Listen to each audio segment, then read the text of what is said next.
कोशिश करता है। अगर कोई शिकारी जंगल में जाता है और शेर को घायल करता है और वह तुरंत पेड़ पर चढ़ जाता है, तो शेर को क्या लगता है कि इसने मुझे जख्मी किया है तो मैं तुरंत इसको पकड़ लूंगा, शिकारी को।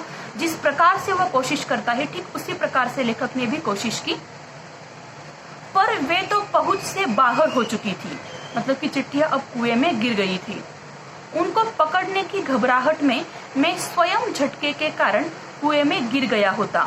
मतलब लेखक इतने तेजी से आगे बढ़े, शायद एक क्षण में वो ही कुएं में गिरने वाले थे। इतने तेजी से उसने उन चिट्ठियों को पकड़ने की कोशिश की। मतलब देखो कितना खतरा लेखक ने यहाँ पर उठाया था।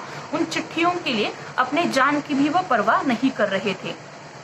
दरअसल ये डर की वजह से था, क्योंकि उनको पता था कि भाई, उनके बड़े भाई की महत्वपूर्ण चिट्ठियां थी।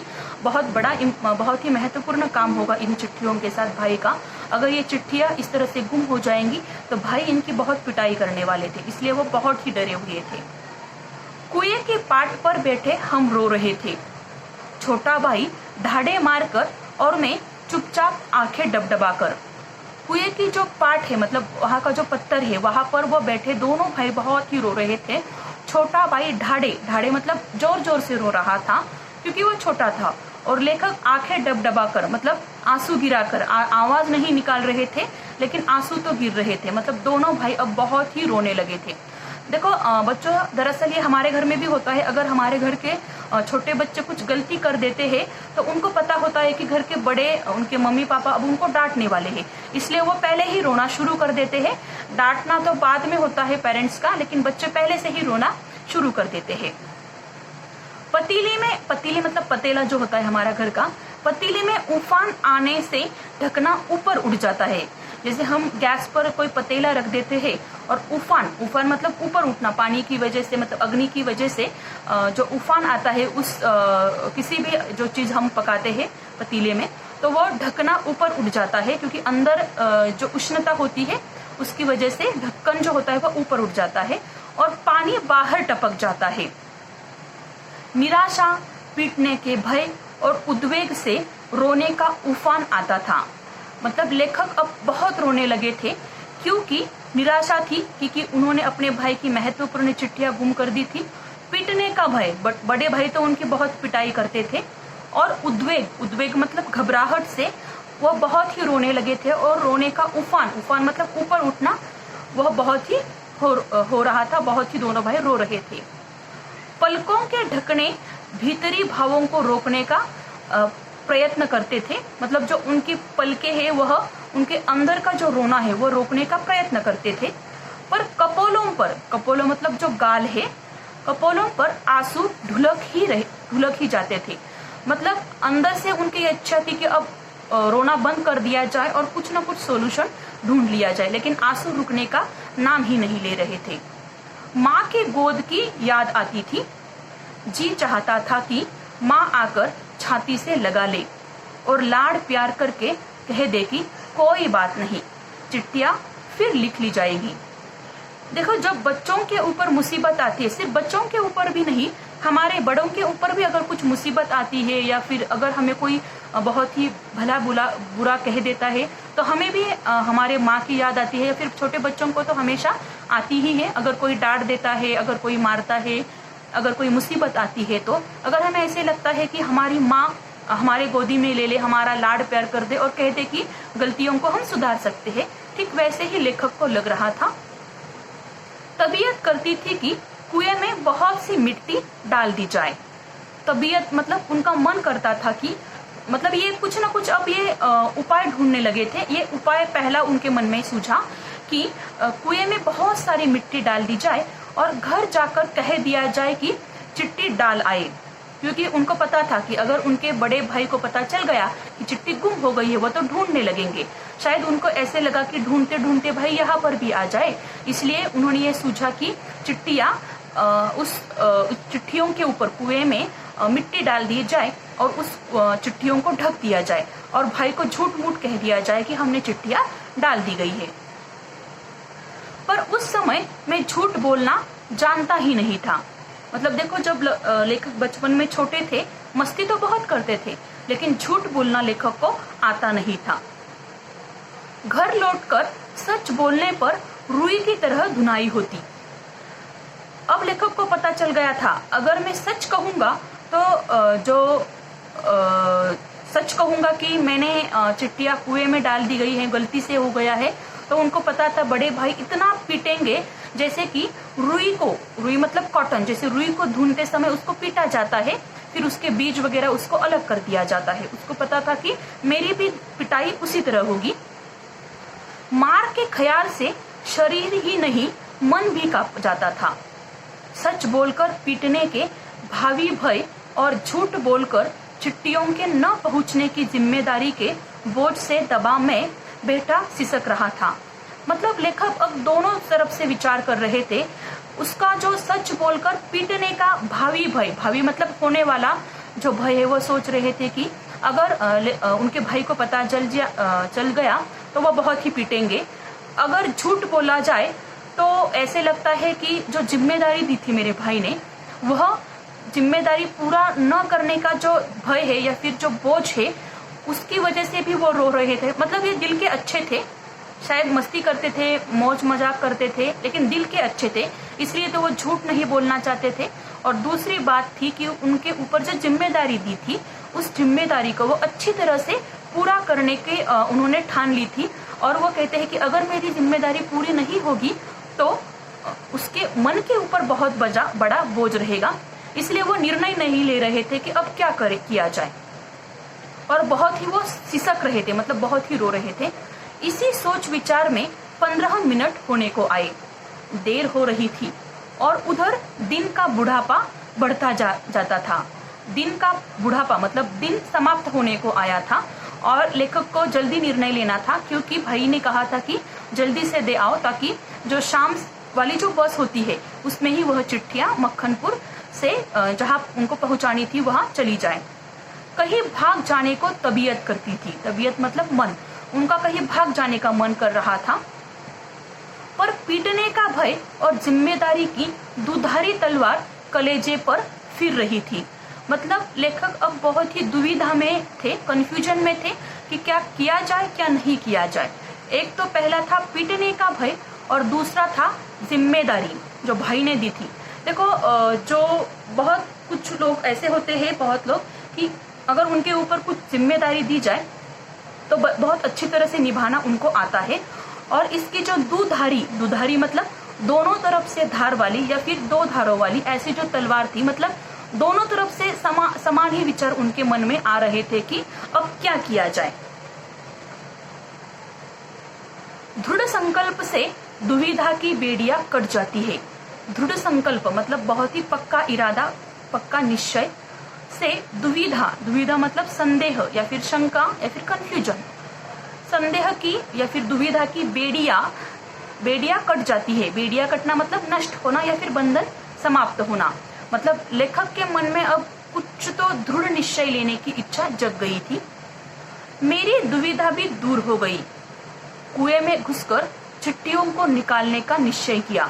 मतलब देखो कितना बड़ा साहस उस जमाने में लेखक ने किया था कि कुएं में पानी नहीं था, लेकिन बहुत ही बड़ा काला सांप था, और उस काले सांप के साथ नीचे उतर जाना और उस चिट्ठियों को निकालने का जो निर्णय लेखक ने लिया था, बहुत ही डरावना और बहुत ही भयंकर कठिन निर्णय लेखक ने लिया था। कितना भयंकर निर्णय था, निर्णय मतलब फैसला, बहुत ही कठिन निर्णय यह लेखक ने लिया था, पर जो मरने को तैयार हो उसे का। मतलब लेखक साहसी थे, लेकिन साहस कहाँ करना चाहिए और कहाँ नहीं करना चाहिए, ये भी बच्चों को या फिर सभी लोगों को ध्यान में रखने जैसी बात है कि जहाँ हमारी जान को खतरा हो और उतनी ज्यादा जरूरत नहीं हो, ऐसे समय में हमें उतना साहस नहीं करना चाहिए। दरअसल लेखक ये कर सकते थे कि भाई को बताकर फिर दूसरी चिट्ठियां लिखवा कर अपने गलती की माफी मांगकर दूसरी चिट्ठियां लिखवा सकते थे, लेकिन उनको भाई के पीटने का भय था, इसीलिए उन्होंने यह साहस किया था। दरअसल ये साहस नहीं, ये मूर्खता कह सकते हैं हम उसको। मूर्खता अथवा बुद्धिमत्ता से किसी काम की करने के लिए कोई मौत का मार्ग ही स्वीकार कर ले। मतलब जो निर्णय लिया था मूर्खतापूर्ण ही था, और इसीलिए उन्होंने मौत को स्वीकार करने का भी निर्णय लिया था। और वह भी जानबूझकर, मतलब ये जो निर्णय लिया था जानबूझकर लिया था। लेखक को पता है था इसमें उसकी जान को खतरा भी हो सकता है, तो फिर वह अकेला संसार से भिड़ने को तैयार हो जाता है। मतलब ऐसे जो लोग होते हैं जो दृढ़ संकल्प कर लेते हैं, दृढ़ निश्चय कर लेते हैं, वह अपनी जान की परवाह नहीं करते थे। लेखक भी बचपन में ऐसे ही थे। और फल, उसे फल की क्या चिंता, फल तो किसी दूसरी शक्ति पर निर्भर है। उस समय चिट्ठियां निकालने के लिए मैं विषधर से भिड़ने को तैयार हो गया। मतलब लेखक ने जो निर्णय लिया था उस निर्णय से वह विषधर से, विषधर मतलब सांप या फिर जहरीला सांप से भिड़ने के लिए वह तैयार हो गए थे।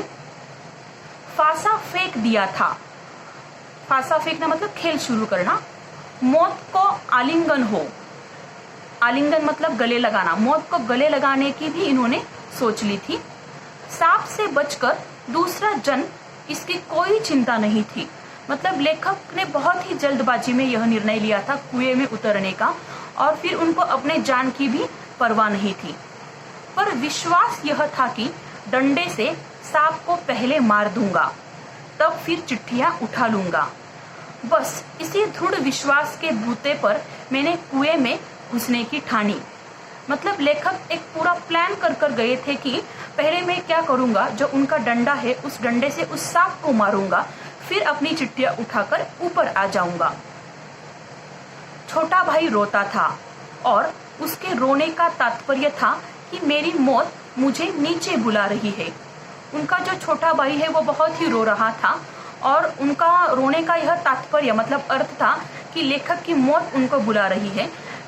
लेखक ने तो अपने प्राणों की परवाह नहीं की थी, लेकिन उनके भाई ने परवाह की थी, और यह सोच रहे थे कि अब उनका जो भाई है हमेशा के लिए उनसे बिछुड़ने वाला है। दरअसल कई बार ऐसे होता है कि जो घर के ज्यादातर जो जवान बेटे होते हैं वो बहुत ही साहसी होते हैं, या फिर जो जवान खून होता है उस जवानी की वजह से वह बहुत ही साहस कर लेते हैं। हम देखते हैं कि किसी पहाड़ पर चढ़ जाते हैं, या फिर पहाड़ के बहुत ही किनारे पर सेल्फी वगैरह लेते हैं। उनके मन में तो डर नहीं होता है, लेकिन उनके जो परिवार वाले होते हैं उनके अंदर काफी डर होता है। तो हमें कुछ भी करने से पूर्व, हमारा एक परिवार है, हमारे भाई बहन है, हमारे माता पिता है, तो हमें उनके बारे में सोचना चाहिए। अगर हम कुछ भी स्टंट्स करते हैं तो उस स्टंट को करने से पहले हमें ये सोचना चाहिए कि ये सही है या गलत है। अगर एक भी कदम आगे चला जाएगा तो हम सीधे खाई में गिर सकते हैं। तो हमें ऐसे स्टंट करने से पहले, ज्यादातर बच्चे ये स्टंट करते हैं, तो हमें स्टंट करने से पहले हमें सिर्फ एक बार हमारे घर वालों के बारे में सोचना है, हमारे माता पिता के बारे में, भाई बहन के बारे में सोचना है कि हमारा यह जो निर्णय है या फिर हम जो स्टंट करने जा रहे हैं उसका हमारे परिवार के साथ या फिर हमारे ऊपर क्या असर पड़ सकता है। तो हमें कभी भी ऐसे नहीं करना चाहिए।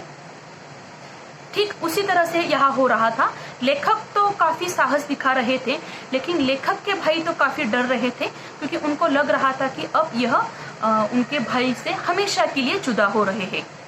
यद्यपि वह शब्दों से न कहता था, मतलब उनका भाई तो रो रहा था, उनके मन में विचार थे कि यह हमेशा के लिए चले जाने वाला है, लेकिन सिर्फ शब्दों से, मन में था लेकिन बोल नहीं रहा था।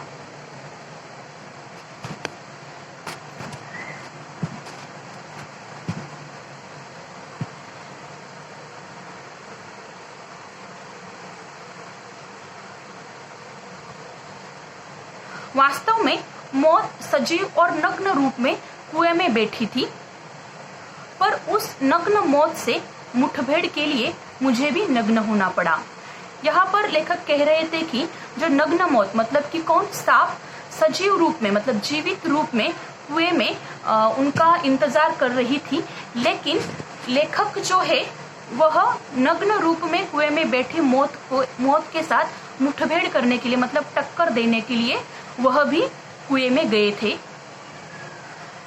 छोटा भाई भी नंगा हुआ, मतलब इन दोनों ने अपनी जो धोती है वह उतार दी थी, और एक धोती मेरी मतलब लेखक की और एक छोटे भाई की, एक चने वाली, 2 कानों से बंधी हुई धोतियां, 5 धोतियां और कुछ रस्सी मिलाकर कुएं की गहराई के लिए काफी हुई। मतलब लेखक ने खुद की धोती, अपने भाई की धोती और जो कानों में बांधी हुई थी वह धोती और एक जो रस्सी है वो एक दूसरे से बांध ली और वो एक दूसरे से बांधकर लेखक अब कुएं में जाने लगे थे। हम लोगों ने धोतियां एक दूसरे से बांधी और खूब खींच कर आजमा लिया कि गांठें कड़ी है या नहीं। मतलब लेखक ने उस रस्सी को, ये जो रस्सी बनाई थी धोती से, उसमें गांठें लगाई और बहुत ही ऐसे मतलब यह निर्णय लिया कि ये अब पक्की है, इससे मुझे कुछ भी खतरा नहीं है। अपनी ओर से कोई धोखे का काम न रखा। धोती के एक सिरे पर डंडा बांधा और उसे कुएं में डाल दिया। दूसरे सिर को डेग मतलब वह लकड़ी जिस पर चरसपुर टिकता है, के चारों ओर एक चक्कर देकर और एक गांठ लगाकर छोटे भाई को दे दिया। मतलब उन्होंने उस डंडे को, उस लकड़ी को उस रस्सी से जो धोती से बनाई हुई थी एक तरफ से बांध दिया गया